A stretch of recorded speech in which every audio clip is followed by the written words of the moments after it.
Ops, ops, ops! Huwag ka muna mag-scroll. Panoorin mo muna hanggang dulo ang video ito dahil ituturo ko sa iyo kung paano ko ginawa ang cheesy garlic bread. Perfect na perfect i-partner ito sa spaghetti or kahit anong klaseng pasta. Sobrang madali lang ito gawin kaya hindi ka talaga mahihirapan nito. Masasabi ko sa iyo na napakasarap nito. Kaya ano pang inaantay natin? Tara, umpisahan na natin. Inuna ko muna ihanda yung ating bawang na 3 bulb. Hiwaan sa dulo para ma-open at ilalagay natin sa foil at lalagyan natin ng olive oil at bake natin ito. Kung mayroon kayong air fryer, pwede rin. Kung wala, sa oven na lang. 60 minutes itong ilalagay ko sa oven. At habang niluluto natin ito, ay magpe-prepare din ako ng dough. Sa isang bowl, maglalagay tayo ng 1 teaspoon yeast, 1 tablespoon sugar, 3 cups warm water, 1/4 cup of oil, 2 cups of flour, and 1/4 teaspoon of salt. Ihahalo natin ito hanggang sa mapormang dough at takpan natin ng clean wrap at pahihingay natin ito ng mga 2 taon. Charis! At habang pinapaalsa ko ito, umakyat muna ako at naglinis. Pagkababa ko naman, luto na yung ating garlic. So ayan, ready ko na. Sundan nyo lang yung video na ito para mas madali kayong matuto kung paano. Medyo mainit pa nga yan, napapaso-paso talaga ako dyan. 1/4 teaspoon of salt, 2 tablespoon of parsley, kung may fresh mas maganda, 1/2 cup of unsalted butter, at imikos-mikos natin yan until mag-combine ang lahat ng ingredients na nilagay natin dyan. At ganito na nga yung hitsura, isi-set aside natin yan. Isunod naman natin, i-ready ang ating dough. Naglagay ako ng konting oil dyan sa pan. Kailangan i-spread mo yung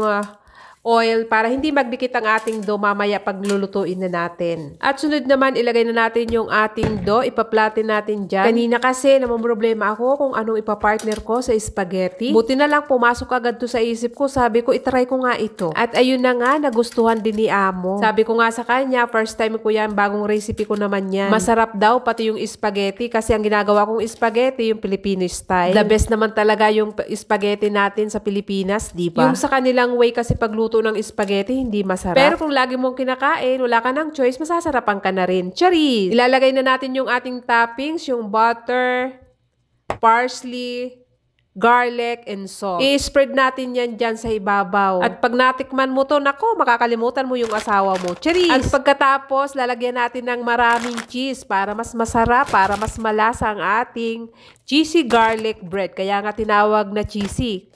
Kaya may cheese. Charis. At binake ko to ng 350 Fahrenheit at 20 minutes for baking. At ito na yung resulta, o diba? Perfect na perfect yan. Ang sarap niya. Kaya wag kang mag-atubiling itry ang recipe ito. Napakasarap niya talaga. Perfect na perfect talaga sa mga pasta. First time ko lang tong binake pero nakuha ko kaagad. O diba? Parang tinalo pa natin yung chef.